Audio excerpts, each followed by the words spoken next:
Tratado de Metapsíquica, obra do cientista e médico francês Charles Richer, parte 6. Bom, como eu já disse aí nas outras partes do livro áudio, Charles Richer foi um grande cientista francês, inclusive vencedor do Prêmio Nobel de Fisiologia. Ele analisava os fenômenos do espiritismo ali que ocorriam na época através da lente da ciência. Ele foi um cientista. Então, às vezes, ele é muito crítico, azedo, assim, uma crítica bem firme, assim, dos métodos ali do espiritismo e tal. Mas, em momento algum, ele nega os fenômenos do espiritismo. Inclusive, ele fez vários experimentos para comprovar os fenômenos do espiritismo. Foi um cientista muito ali, reconhecido na época ali, e um grande estudioso desses fenômenos, o Charles Richer. Mas a hipótese da boa-fé dos operadores em nada deve diminuir a severidade das precauções que se devem tomar. Deve-se proceder constantemente como se os médios fossem conhecidos fraudadores. Com efeito, se a boa-fé consciente é a regra, a má-fé inconsciente é também a regra.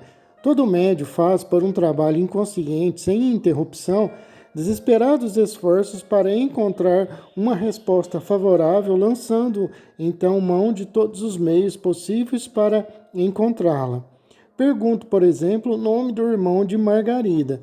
Ora, é bem possível que, em certa ocasião, em dado momento, a médium tenha ouvido dizer que Margarida tinha um irmão, que era um dos meus amigos. Então, seu cérebro trabalhará por saber qual entre os meus amigos que ela conhece talvez pelos nomes de Henrique, de Luiz, Carlos, Gustavo, Paulo, Gastão, Luciano, Roberto, se acha o irmão de Margarida. A par com certos detalhes que guardou inconscientemente, ela sabe que Luiz, Henrique e Carlos não tinham irmã. Fica por consultar a mesa. Deixam-se passar, sem nenhuma palavra, sem nenhum gesto, as letras do alfabeto, até R, não restando senão o nome de Roberto, que ela proferirá. Se não for exigente, darei a resposta por muito satisfatória. Assim, para que a lucidez seja estabelecida, é necessário haver impossibilidade absoluta, digo absoluta, de qualquer demonstração que coloque o paciente no ponto de fazer o que convém dizer. E somente por esse preço que as observações concludentes poderão ser tomadas. Quando se tratar de metapsíquica objetiva, as cautelas que se deverão tomar contra a má-fé dos médios serão outras, também severas, evidentemente, mas de natureza diferente. Da criptestesia ou lucidez geral. Quase toda a metapsíquica subjetiva pode resumir-se em um só fenômeno, aquele que os magnetizadores, há um século atrás, chamaram de lucidez ou clarividência. Chama-se agora, com pequenas mudanças de sentido, telepatia, a que chamo criptestesia. Myers dizia telestesia. Criptestesia, segundo a etimologia grega, indica que há uma sensibilidade oculta, uma percepção das coisas, desconhecida quanto ao mecanismo cujos efeitos não conhecemos. Tentaremos provar que há na nossa inteligência uma faculdade especial, misteriosa ainda, que lhe permite conhecer certos fatos, passados, presentes ou futuros, que os sentidos não têm podido revelar. Para que Estela possa dizer-me o nome de uma velha criada, Melanie, bom, quem quiser entender a fundo aí o livro aqui, tem que voltar nas outras partes aí e ouvir as outras partes, obviamente. Para que Estela possa dizer-me o nome de uma velha criada, Melânia, o qual ela nunca viu nem ouviu pronunciar, é preciso que, se isto não é obra do acaso, que uma vibração qualquer tenha tocado a sua inteligência e lhe tenha revelado o nome de Melânia. Por consequência, há na inteligência de Stella uma sensibilidade misteriosa, criptistésica, que lhe faz conhecer o que nunca os seus sentidos normais teriam podido ensinar-lhe. Por intermédio de que meios? Por intermédio de que vias? Não o sabemos. Procuraremos sem conseguir nenhum êxito sabê-lo. Em todo caso, o fato é real, indiscutível. Há criptestesia.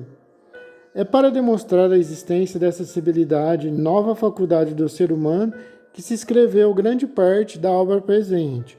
Mas antes de darmos começo aos capítulos, examinaremos, primeiramente, dois pontos essenciais: as relações da criptestesia com a lucidez e a telepatia, os fenômenos psíquicos que tomam a aparência de fenômenos metapsíquicos e que, por um exame superficial e imperfeito, podem passar como pertencentes à criptestesia.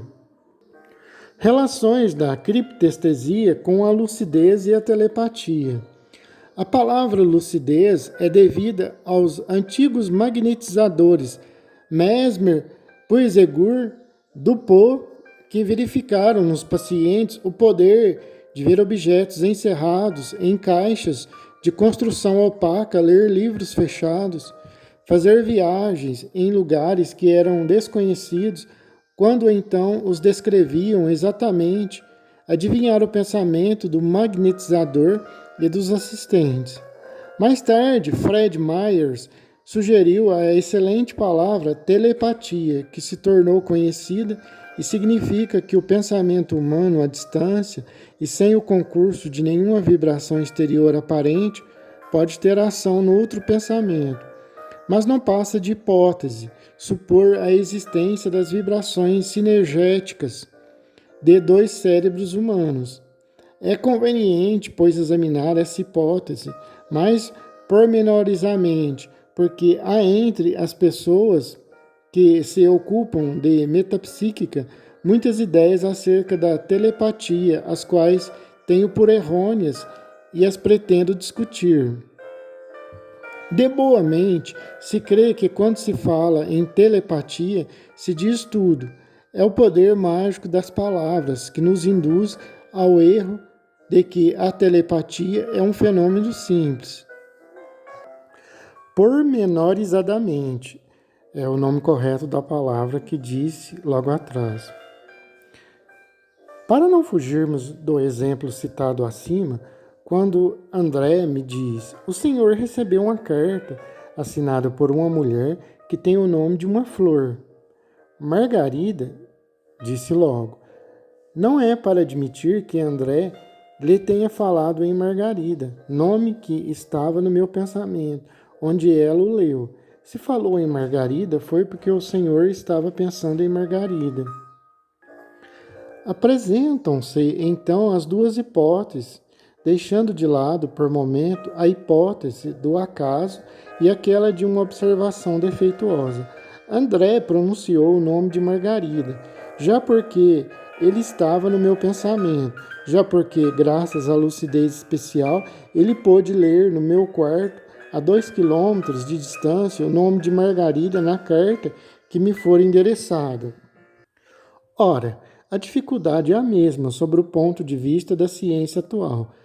É de todo impossível compreender como o nome de Margarida pôde ser conhecido, seja porque eu tenha lido naquela manhã, persistindo no meu cérebro essa lembrança inconsciente, seja porque estava claramente escrito num dos cantos da carta que me fora enviada. Que tenha eu lido ou não tal carta, o problema continua no mesmo mistério, nem mais nem menos. Se bem a estrela polar esteja, pela diferença de alguns trilhões de milhares de quilômetros, mais distante da Terra do que Sírio, a impossibilidade de chegar a Sírio é a mesma. Ler no meu pensamento é tão difícil como ler uma carta que, aberta ou não, estava na minha mesa de trabalho a 2 quilômetros ou a 2.000 quilômetros de distância. Parece-me quase tão menos difícil admitir a leitura de uma assinatura à distância como a leitura de uma palavra no meu cérebro, porque, enfim, já que estamos no domínio de inexplicado, se compreende um pouco menos mal como uma vista penetrante possa transmontar os quilômetros, varar pelos muros e papéis espessos penetrar no sentido verbal que as células cerebrais encerradas no meu crânio podem querer significar pelas suas modalidades. Hipótese por hipótese, antes quero supor a possibilidade de uma visão retilínea, prodigiosa das coisas escritas do que a leitura no meu cérebro, onde nada está escrito e onde há tantas imagens, tantas lembranças, tantas combinações possíveis que se fazem e se desfazem com uma complexidade extraordinária, combinações essas que são as modificações ultramicroscópicas do protoplasma celular e não tem nenhuma relação, senão na minha consciência, com a sonoridade verbal Margarida ou sinal fonético Margarida. Creu-se que tudo estava explicado quando se falou em telepatia, mas absolutamente nada se explicou. A vibração cerebral, consciente ou não, continua ainda a ser um mistério profundo, muito mais misterioso do que uma assinatura. Uma assinatura é qualquer coisa de positivo, de real, de tangível. Pelo contrário, a leitura do pensamento não pode ser explicada por nenhuma acuidade de nenhum dos nossos sentidos tão intensa como se supõe. Há muitas razões que não são muito boas, para as quais a hipótese da telepatia é para o público não científico ou mesmo científico acolhida com tanto favor e considerada como coisa tão simples que parece até dispensar maiores delongas. Primeiro, a primeira é aquela que concorda admiravelmente com a insuficiência da experimentação. Lógico é que, se não conheço a palavra Margarida, que está escrita numa carta que não abri, não poderei, de maneira alguma, ajudar a André na decifração do nome. Mas, se não me observo a mim mesmo com grande atenção, se André hesita, procura, chacoteia, fornece-lhe muito ingenuamente as indicações que ela terá cuidado em não desprezar.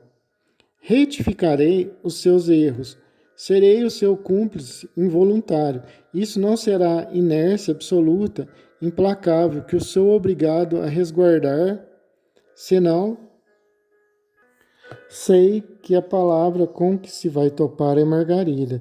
Sei demasiadamente bem por ter feito numerosas experiências. Até que ponto é difícil não fornecer nenhum dado de reconhecimento ou de desaprovação quando se trata de uma palavra que o médio deverá adivinhar. 2. A segunda razão, não menos má, é aquela que, nas representações teatrais, muitas vezes é apresentada ao público um paciente que possui a faculdade de ler o pensamento. A habilidade dessas exibições é muitas vezes extraordinária.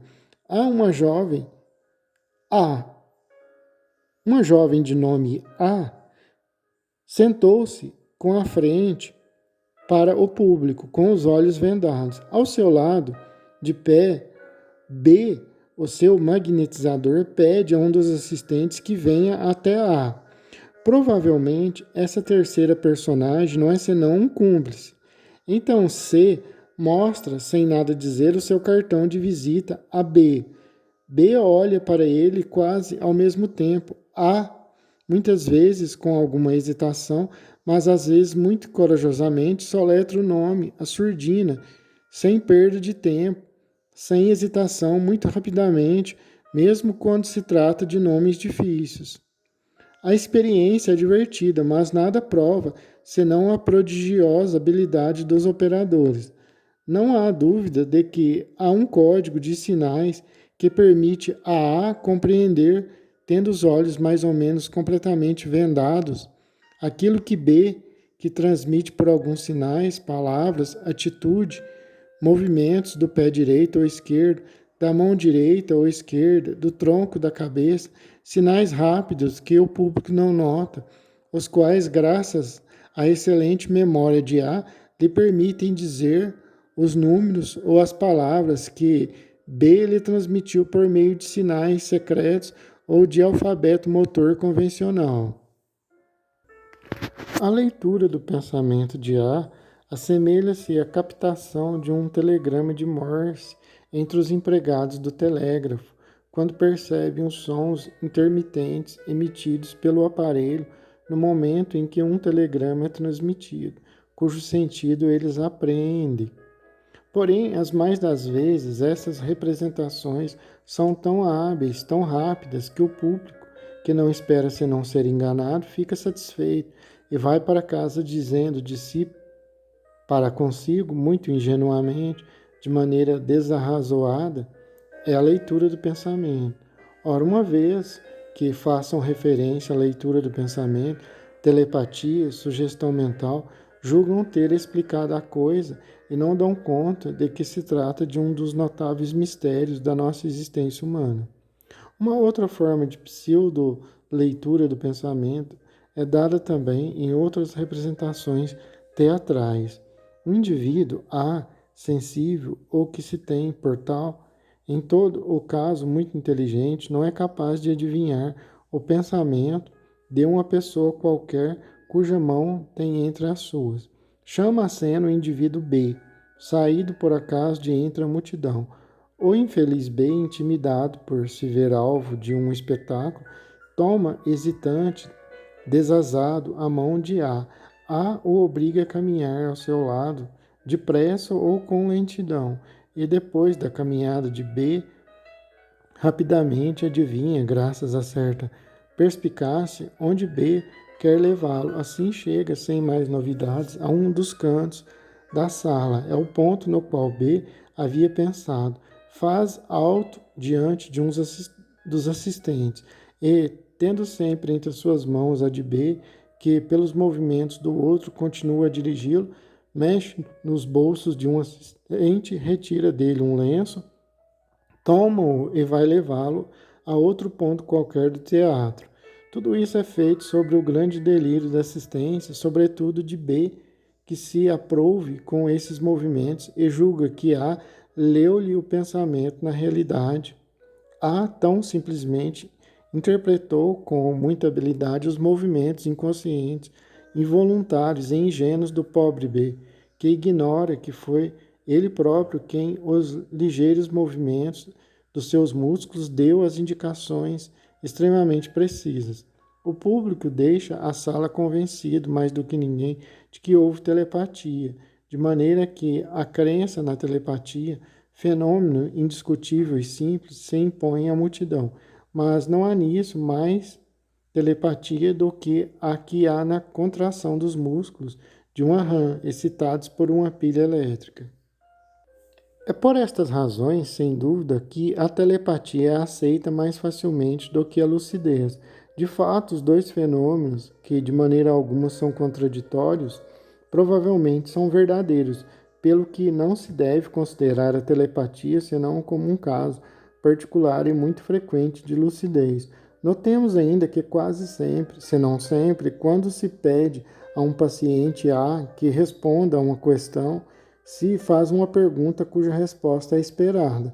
Quando assim não acontece, é mais ou menos fora de dúvida de que há outra inteligência humana que a conhece de maneira que se podia pôr de lado a telepatia e dizer: se A leu a palavra Margarida numa carta que não foi aberta por B, A não podia certamente ler o pensamento de B, o que lá não existia, mas há uma pessoa, C, isto é, a própria Margarida, de quem A leu o pensamento. É o pensamento de Margarida que foi lido, e não a palavra Margarida escrita na carta que não fora aberta.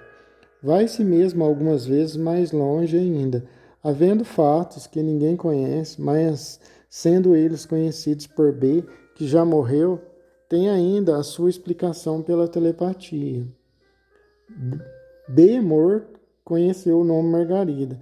É ainda pela telepatia que se explica a coisa, porque o pensamento de B, morto, é transmitido a A. Estas explicações alambicadas provam amplamente que, em absoluto, nada se reconhece das vias pelas quais o conhecimento criptestésico chega à nossa inteligência. É, sobretudo, em razão dos casos, muito frequentemente observados, de monições no momento da morte, que se convém discutir se há ou telepatia transmissão de um pensamento humano ou simplesmente lucidez, isto é, conhecimento de um fato exterior. Tomarei um exemplo quase esquemático, se bem que seja real. A vê uma noite, enquanto dorme, aparecer-lhe B, seu amigo, pálido como um cadáver. A escreve o prenome de B no seu caderno com as seguintes palavras: God forbid. Ora, nesse momento, nesse instante mesmo, B, que está no outro lado do hemisfério, perece num acidente de caça. Então, as mesmas hipóteses de todo momento se apresentam. Ou é a noção do fenômeno exterior que foi percebido por A saber que B morre de um acidente, ou é o pensamento de B que, morrendo, atravessa o espaço e vai impressionar o espírito de A.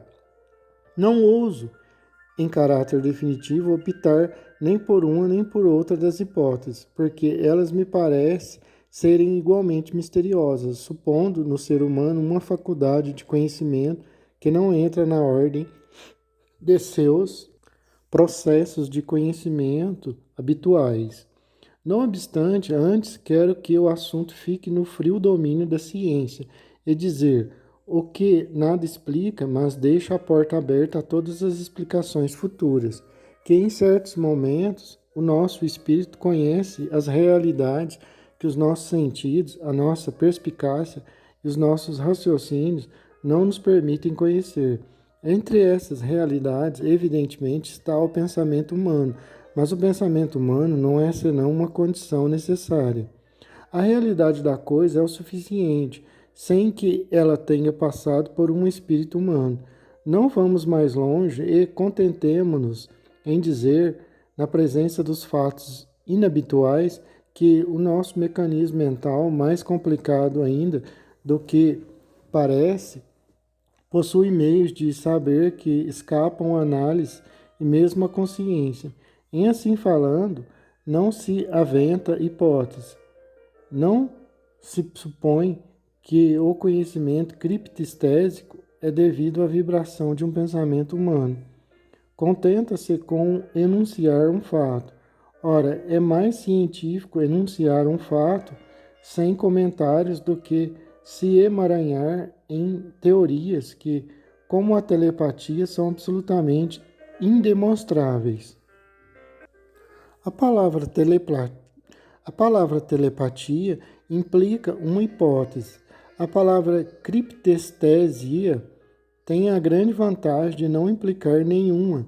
Se A vê o seu amigo B morrendo, exatamente no momento em que B morre, é o caso de se afirmar: o pensamento de B foi alcançado por A, mas não é o de se afirmar A em A uma sensibilidade especial que lhe fez conhecer a morte de B.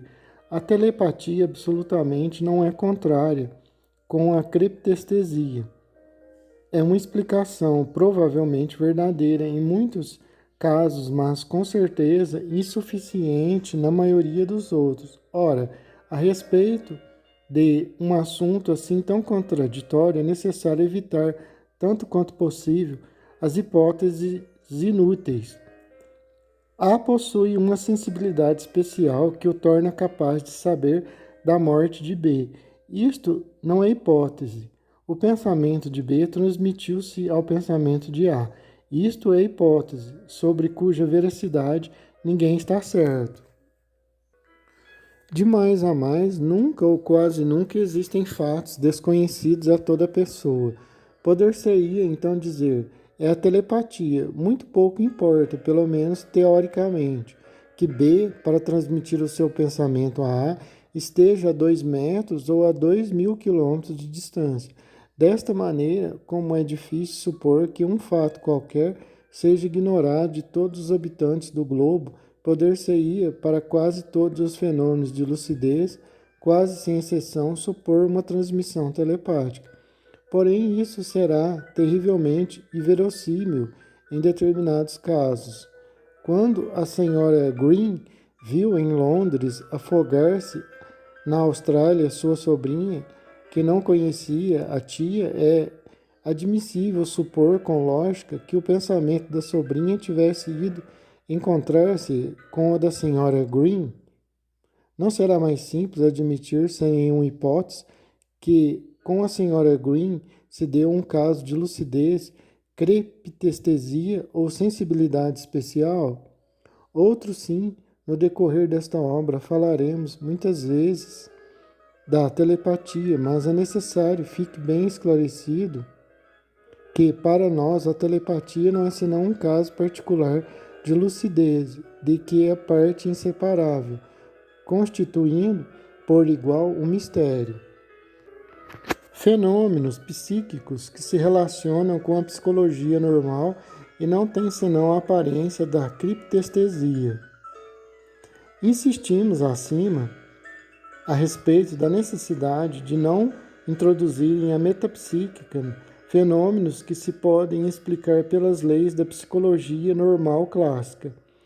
Digno de nota é o fato de que, quase todas as vezes que se leva a efeito uma experiência, os médiuns, mesmo quando não possuem da literatura espírita senão umas tinturas muito fracas e algumas vezes até nulas, se iniciam na mediunidade, atribuem a personalidades que atuam à revelia deles próprios, a origem dos pensamentos transmitidos pela mesa, pela prancheta, pela escrita.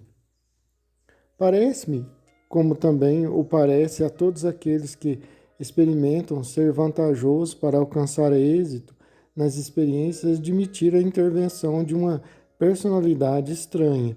Isso seguramente não implica a admissão de uma crença qualquer na realidade da existência dessa personalidade. Não é senão um processo de experimentação, um método de investigação, uma hipótese de trabalho, segundo a expressão de Claude Bernard. Há em quase todas as experiências de espiritismo personificação. Tomo de empréstimo a palavra de J. Maxwell, que assim chama a tendência que os médicos têm nas suas respostas em atribuir os fenômenos e as respostas a uma personalidade distinta.